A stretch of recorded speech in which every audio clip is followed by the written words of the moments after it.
मित्रों, हिंदी पाठशाला में आप सभी मित्रों का हार्दिक स्वागत है। आज हम राज्य व्यवस्था के जो है मुख्य विषय में राष्ट्रपति की बात करेंगे। जैसा कि आप लोगों को पता है कि जो राष्ट्रपति शब्द है वह हमारे अमेरिका से लिया गया है, जो उसकी निर्वाचन प्रक्रिया है। आप सबको बता दें कि भारत देश में जो राष्ट्रपति है वह एक सर्वोच्च है। हमारे भारत देश में क्या है, एक संसदीय प्रणाली है जहाँ पर लोकसभा और राज्यसभा दोनों होते हैं। तो हम कह सकते हैं कि जो राष्ट्रपति है वह, तो आप बात करेंगे कि राष्ट्रपति होता कौन है। तो आपको बता दें कि सर्वप्रथम जो राष्ट्रपति होता है वह संघीय कार्यपालिका का प्रमुख होता है। तो संघीय कार्यपालिका का प्रमुख हो गया।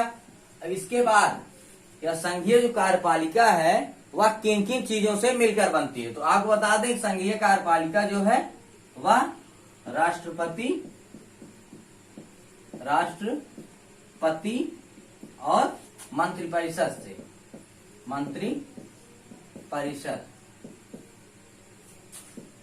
परिषद। अब देखिए यहाँ पर राष्ट्रपति और मंत्रिपरिषद, तो आपको बता दें अनुच्छेद 74 में कहा गया है कि जो मंत्रिपरिषद होगा वह राष्ट्रपति के क्यों जो है मंत्रिपरिषद का गठन किया गया है, राष्ट्रपति के कार्यों से संबंधित उसको सलाह एवं मंत्रणा देने के लिए।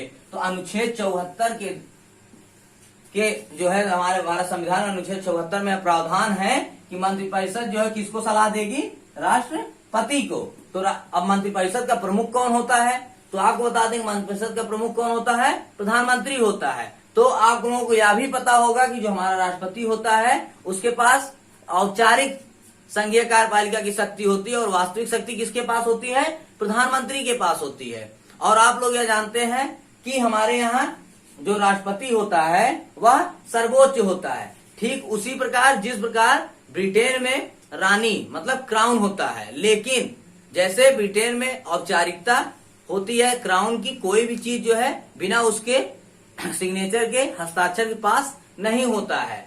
और वहां का जो प्रमुख होता कौन होता है, क्राउन खाली औपचारिक रूप से होता है लेकिन वास्तविक रूप से प्रधानमंत्री होता है। ठीक वैसे ही हमारे इंडिया में जो है जो राष्ट्रपति है वह कौन है, सर्वोच्च तो है, औपचारिक रूप से उसको शक्ति दी गई है, लेकिन जो वास्तविक शक्ति है किसमें निहित है, प्रधानमंत्री में निहित है। तो आइए देखते हैं कि राष्ट्रपति का योग्यता क्या होती है, अहर्ताएं क्या होती हैं।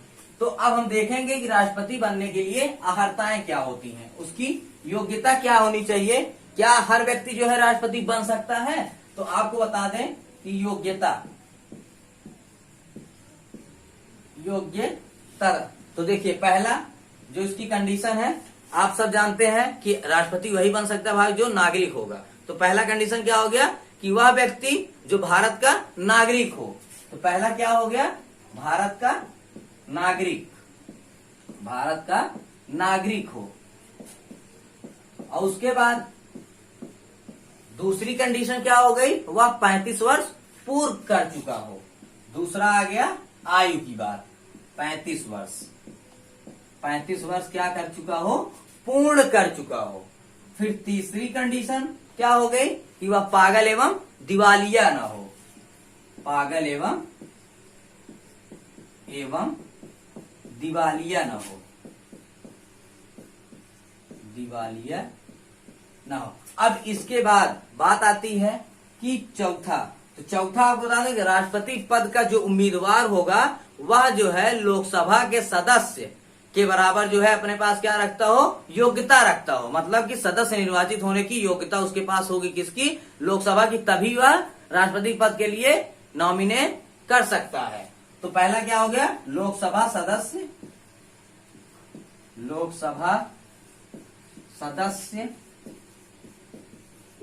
बनने की योग्यता हो।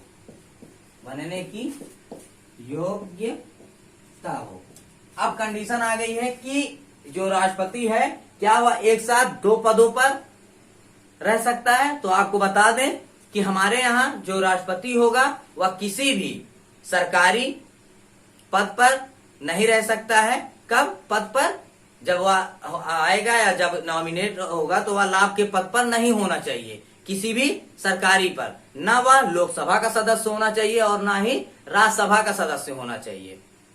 और आपको बता दें कि इसके साथ साथ अगर वह व्यक्ति जो है लोकसभा का सदस्य है या राज्यसभा का सदस्य है तो पद ग्रहण करने के तुरंत बाद ही उसे जो है राज्यसभा की सदस्यता या लोकसभा की सदस्यता को त्यागना होगा, तभी जो है वह राष्ट्रपति की शपथ ले सकता है। ये हो गया इसकी योग्यता। अब आपको बता दें हैं योग्यता के बाद कि इसका कार्यकाल क्या होगा।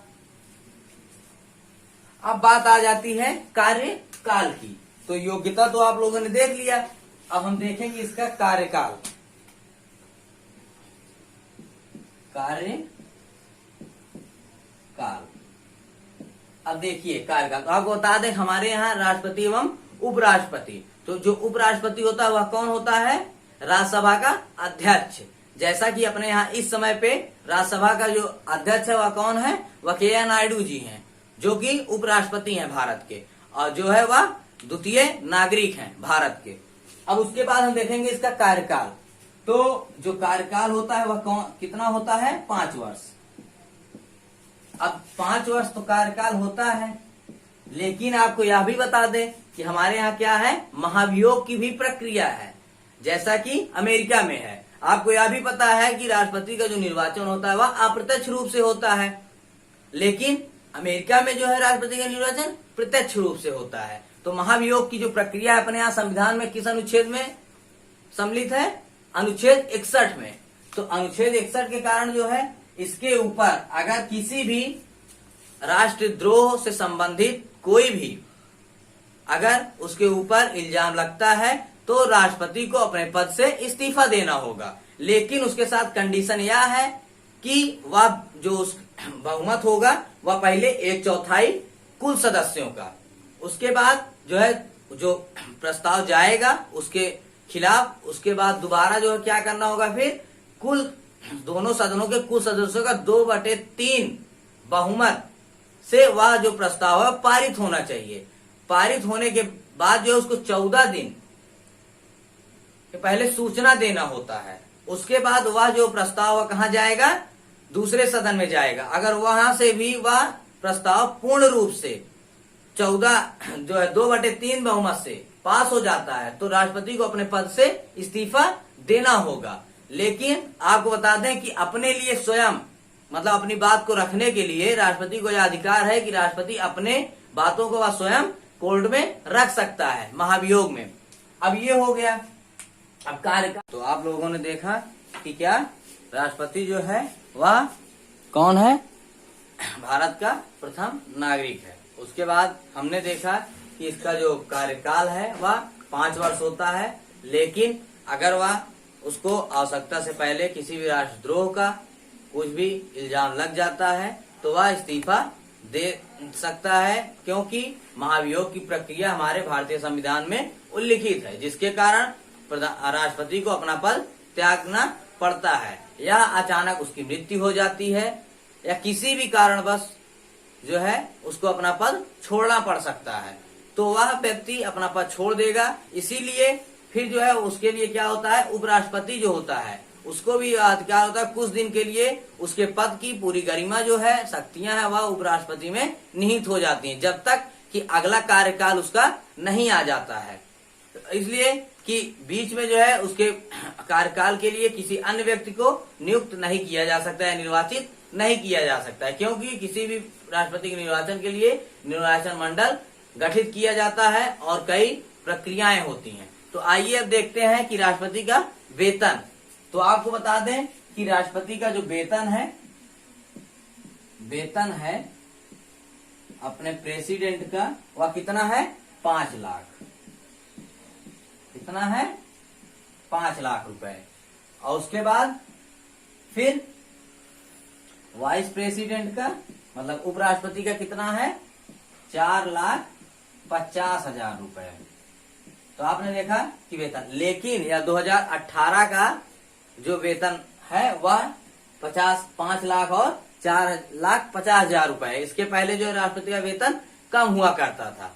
अब इसके बाद आपको बता दें कि इसकी कुछ उन्मुक्तियां होती हैं। जैसे कि राष्ट्रपति जो होगा वह संविधान का एक केंद्र बिंदु होता है। और आपको बता दें कि राष्ट्रपति जो है वह भारत का प्रथम नागरिक होता है। उसके ऊपर किसी भी न्यायालय दीवानी में मुकदमा नहीं चलाया जा सकता है और उसको गिरफ्तार भी नहीं किया जा सकता है। राष्ट्रपति को अगर इससे किसी भी संबंधित उसको अगर गिरफ्तार करना भी है तो 14 दिन पहले राष्ट्रपति को जो है एक पत्र के जरिए उसको सूचित करना होता है, तभी जो है हम राष्ट्रपति को जो है उसके पद से हटा सकते हैं, लेकिन गिरफ्तार नहीं किया जा सकता है, क्योंकि उसके गिरफ्तार करने से संबंधित कोई भी प्रक्रिया हमारे संविधान में उल्लिखित नहीं है। दोस्तों, आप लोगों को जो है यह वीडियो समझ में आ गया होगा कि राष्ट्रपति कौन होता है, राष्ट्रपति की योग्यताएं क्या होती हैं, राष्ट्रपति जो है कौन व्यक्ति बन सकता है और उसका वेतन क्या होता है। ये सब बातें आपको हमारे इस वीडियो में अच्छे से समझ में आ गया होगा और किस अनुच्छेद में राष्ट्रपति को जो है महाभियोग लगाया जा सकता है और किस किस जो है अनुच्छेद के द्वारा उसको शक्तियां प्राप्त है। अब इसके आगे हम राष्ट्रपति से संबंधित वीडियो का पार्ट 2 में हम क्या देखेंगे, उसकी महाभियोग की जो प्रक्रिया है वह देखेंगे, निर्वाचन प्रक्रिया देखेंगे और उसके बाद निर्वाचन प्रक्रिया को देखने के पश्चात हम क्या समझेंगे फिर कि निर्वाचन प्रक्रिया कैसे कैसे होती है। फिर उसके बाद हम अगला अपना जो वीडियो लेकर के आएंगे, न्यू वीडियो, उसमें जो हम आप लोगों को प्रधानमंत्री के बारे में बताने का प्रयास करेंगे। तो धन्यवाद दोस्तों, आप लोग हमारे इस वीडियो को देखें और ज्यादा से ज्यादा सब्सक्राइब करें, शेयर करें, जिससे कि आप लोगों को राज्य व्यवस्था से संबंधित सभी संस्थाओं से संबंधित जितने भी हमारे प्रशासनिक सेवक हैं या राजनीतिक सेवक हैं, सभी के बारे में हम आपको विस्तृत वर्णन से उनका विस्तृत वर्णन करते रहें, जिससे कि आप लोग सभी प्रतियोगी परीक्षाओं में सफल हों। धन्यवाद।